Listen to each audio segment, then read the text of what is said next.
was different. So, last week I was standing on a corner downtown smoking a cigarette when I saw this stupid asshole nearly get run over by a car when he was crossing the street. My girlfriend and I were supposed to meet for lunch near her job, but I was about a half hour early. I've been out of work for about 4 months now, so I had plenty of time that day. Anyways, this asshole was so distracted by his stupid phone that he didn't even see the car until it was speeding right past him. And it didn't slow down at all either. It brushed him so close that it blew open his overcoat. And the son of a bitch didn't react at all. He didn't shout after the driver, didn't give him the finger and tell him to eat a hefty bag of fucking dick cheese. He didn't even jump back. It was like nothing had even happened. He sort of stared after the car for a second and then went right back to looking at his goddamn phone. It was downright inhuman. He should at least get angry, right? At the very least, get angry, man. Have some fucking respect for yourself. And he definitely had reason to be upset. The driver ran a red light. And to top it off, he was looking at his goddamn phone at the time, too. I forgot to mention that part. Motherfucker was staring down at his crotch like he was checking for crabs. And I don't even think he looked up in time. He just got lucky. Just then, I got a text from my girlfriend. She told me that she couldn't make it to lunch. And also asked how many steps I'd taken that day.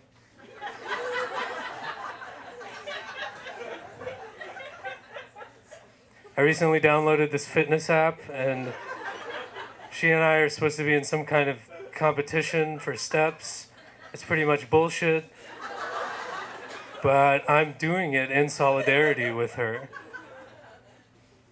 She's been forced into this absurd company-wide fitness competition with her coworkers. She had to buy a Fitbit, and now she walks around the apartment all evening pretending to be active so she doesn't let down her office team. It's super unhealthy.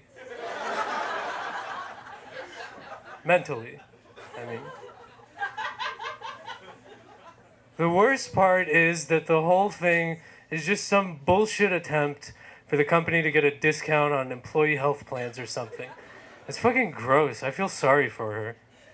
And by the way, I'd only taken like 200 steps that day, which is super lazy. By the time I looked up, the guy had made his way across the street, and with nothing much better to do, I decided to follow him.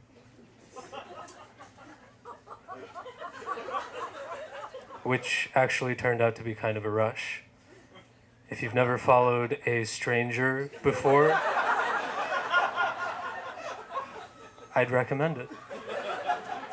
It was my first time, but I feel like I finally understood the allure of being a stalker. Treating another person like prey is disturbingly empowering. Plus, it helps with your step count.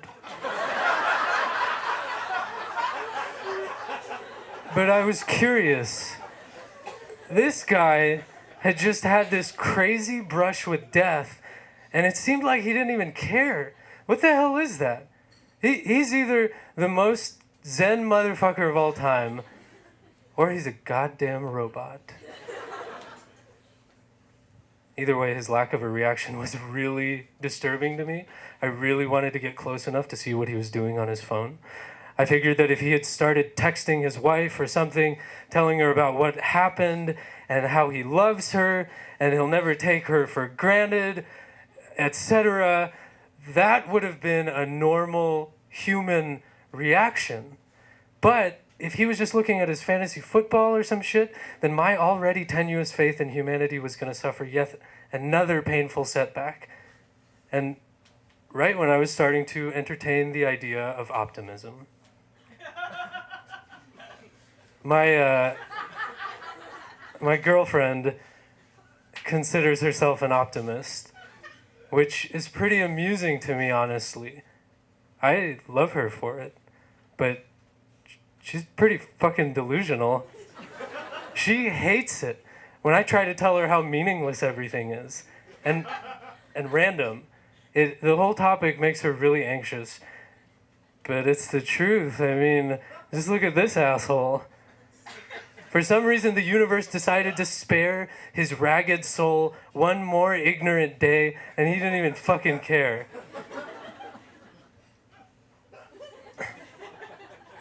That's the most random and meaningless shit I've ever seen in my life.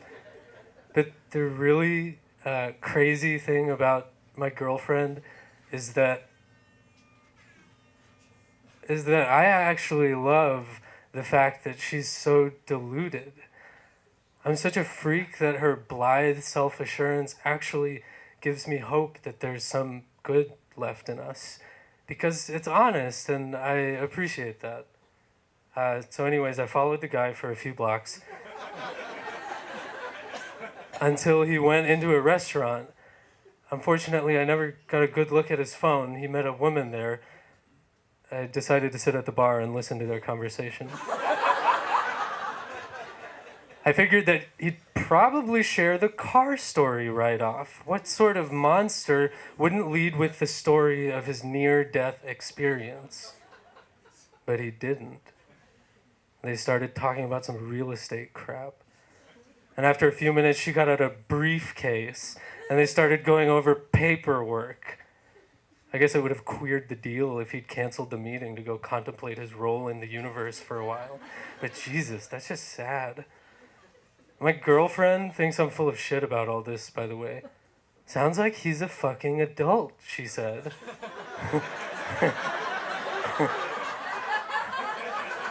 Sounds like he knows how to handle his shit.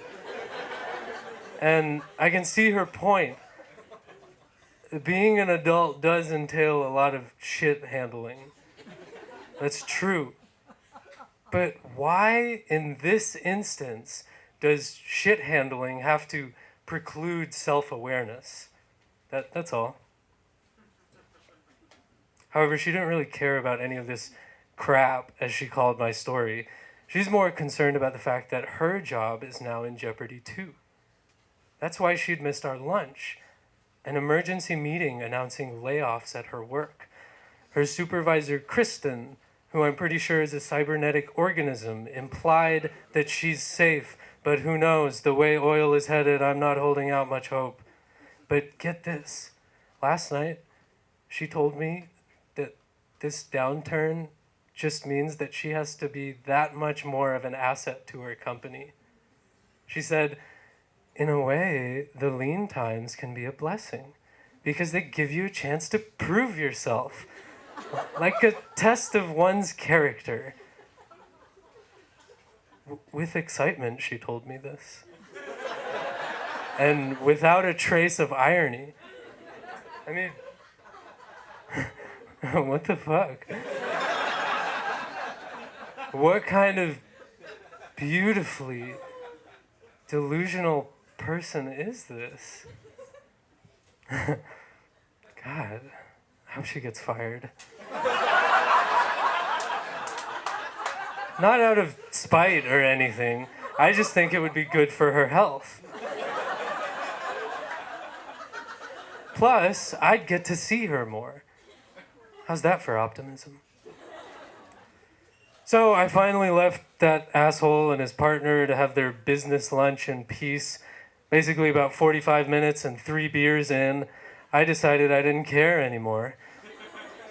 I quit listening to his boring-ass conversation after about 10 minutes anyway. I decided I was going to leave and go repeatedly bash my head against the nearest brick wall. You know, for luck. But on my way out of the restaurant, I made a point to slowly crop dust their table with a series of nasty beer farts. And I didn't stick around long enough to see his reaction, but he probably would have just pretended not to smell them anyways. Thank you.